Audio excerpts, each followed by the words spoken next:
ആഹാരം തൃപ്തി തോന്നണമെന്നുണ്ടെങ്കിൽ Arabian food കഴിക്കണം. ഇന്ന് രാത്രി ഭക്ഷണത്തിന്റെ കാലമാണ്. നഗരങ്ങളിൽ മാത്രമല്ല, ഗ്രാമങ്ങളിൽ പോലും പാതിരാത്രി ഭക്ഷണം കഴിക്കുന്നവരാണ് ഉള്ളത്. അതൊക്കെ ഏത് ഭക്ഷണമാണ്? ആ ഭക്ഷണങ്ങളുടെ ഒന്നും പേര് നമുക്ക് ഇവിടെ ഇപ്പോൾ ഓർത്തെടുക്കാൻ പോലും പറ്റില്ല. കരിഞ്ഞ മാംസത്തിന്റെ ഗന്ധം. മാംസം കഴിക്കുന്നത് തെറ്റാണെന്നൊന്നും ഞാൻ പറയുന്നില്ല കേട്ടോ.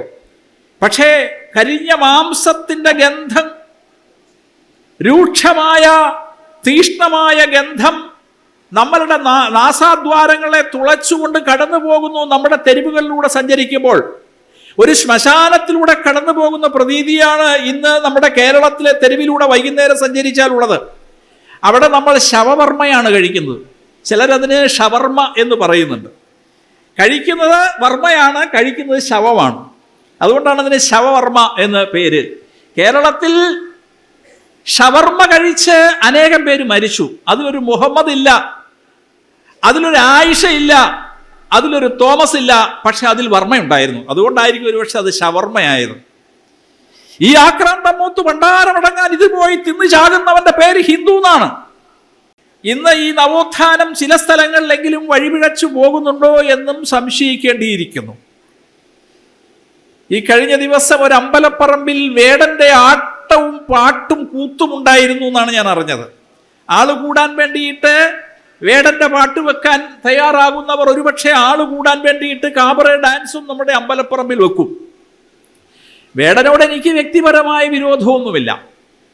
പക്ഷേ വേടന്റെ പാട്ട് എന്ന് പറയുന്നത് ജാതി ഭീകരവാദം പ്രചരിപ്പിക്കുന്ന, വിഘടനവാദം പ്രചരിപ്പിക്കുന്ന സാഹിത്യത്തെ നമ്മുടെ വളർന്നു വരുന്ന തലമുറയിലെ മനസ്സിലേക്ക് വിഷം കുത്തിവെക്കുന്ന കലാഭാസമായി അങ്ങനെ അരങ്ങുവാഴുകയാണ്.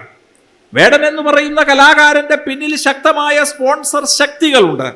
സൂക്ഷ്മമായി പഠിച്ചാൽ അത് ഈ രാജ്യത്തിന്റെ വിഘടനം സ്വപ്നം കണ്ട് കഴിയുന്ന തമോമയ ശക്തികൾ അയാളുടെ പിന്നിലുണ്ട് എന്ന് കൃത്യമാണ്.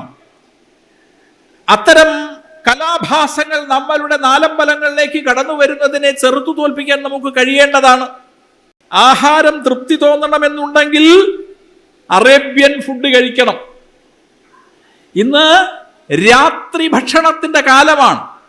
നഗരങ്ങളിൽ മാത്രമല്ല, ഗ്രാമങ്ങളിൽ പോലും പാതിരാത്രി ഭക്ഷണം കഴിക്കുന്നവരാണ് ഉള്ളത്. അതൊക്കെ ഏത് ഭക്ഷണമാണ്? ആ ഭക്ഷണങ്ങളുടെ ഒന്നും പേര് നമുക്ക് ഇവിടെ ഇപ്പോൾ ഓർത്തെടുക്കാൻ പോലും പറ്റില്ല. കരിഞ്ഞ മാംസത്തിന്റെ ഗന്ധം. മാംസം കഴിക്കുന്നത് തെറ്റാണെന്നൊന്നും ഞാൻ പറയുന്നില്ല കേട്ടോ. പക്ഷേ കരിഞ്ഞ മാംസത്തിന്റെ ഗന്ധം, രൂക്ഷമായ തീഷ്ണമായ ഗന്ധം നമ്മളുടെ നാസാദ്വാരങ്ങളെ തുളച്ചുകൊണ്ട് കടന്നു പോകുന്നു. നമ്മുടെ തെരുവുകളിലൂടെ സഞ്ചരിക്കുമ്പോൾ ഒരു ശ്മശാനത്തിലൂടെ കടന്നു പോകുന്ന പ്രതീതിയാണ് ഇന്ന് നമ്മുടെ കേരളത്തിലെ തെരുവിലൂടെ വൈകുന്നേരം സഞ്ചരിച്ചാലുള്ളത്. അവിടെ നമ്മൾ ശവവർമ്മയാണ് കഴിക്കുന്നത്. ചിലരതിന് ഷവർമ്മ എന്ന് പറയുന്നുണ്ട്. കഴിക്കുന്നത് വർമ്മയാണ്, കഴിക്കുന്നത് ശവമാണ്. അതുകൊണ്ടാണ് അതിന് ശവവർമ്മ എന്ന് പേര്. കേരളത്തിൽ ഷവർമ്മ കഴിച്ച് അനേകം പേര് മരിച്ചു. അതിലൊരു മുഹമ്മദ് ഇല്ല, അതിലൊരു ആയിഷ ഇല്ല, അതിലൊരു തോമസ് ഇല്ല. പക്ഷെ അതിൽ വർമ്മയുണ്ടായിരുന്നു. അതുകൊണ്ടായിരിക്കും ഒരുപക്ഷെ അത് ഷവർമ്മയായത്. ഈ ആക്രാന്തം മൂത്ത് ഭണ്ഡാരമടങ്ങാൻ ഇത് പോയി തിന്നു ചാകുന്നവന്റെ പേര് ഹിന്ദു എന്നാണ്.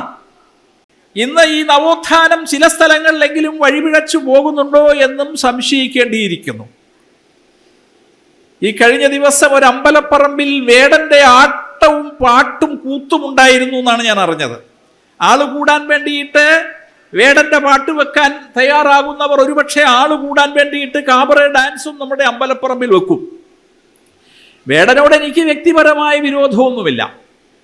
പക്ഷേ വേടന്റെ പാട്ട് എന്ന് പറയുന്നത് ജാതി ഭീകരവാദം പ്രചരിപ്പിക്കുന്ന, വിഘടനവാദം പ്രചരിപ്പിക്കുന്ന സാഹിത്യത്തെ നമ്മുടെ വളർന്നു വരുന്ന തലമുറയിലെ മനസ്സിലേക്ക് വിഷം കുത്തിവെക്കുന്ന കലാഭാസമായി അങ്ങനെ അരങ്ങുവാഴുകയാണ്. വേടൻ എന്ന് പറയുന്ന കലാകാരന്റെ പിന്നിൽ ശക്തമായ സ്പോൺസർ ശക്തികളുണ്ട്. സൂക്ഷ്മമായി പഠിച്ചാൽ അത് ഈ രാജ്യത്തിന്റെ വിഘടനം സ്വപ്നം കണ്ട് കഴിയുന്ന തമോമയ ശക്തികൾ അയാളുടെ പിന്നിലുണ്ട് എന്ന് കൃത്യമാണ്. അത്തരം കലാഭാസങ്ങൾ നമ്മളുടെ നാലമ്പലങ്ങളിലേക്ക് കടന്നു വരുന്നതിനെ ചെറുത്തു തോൽപ്പിക്കാൻ നമുക്ക് കഴിയേണ്ടതാണ്.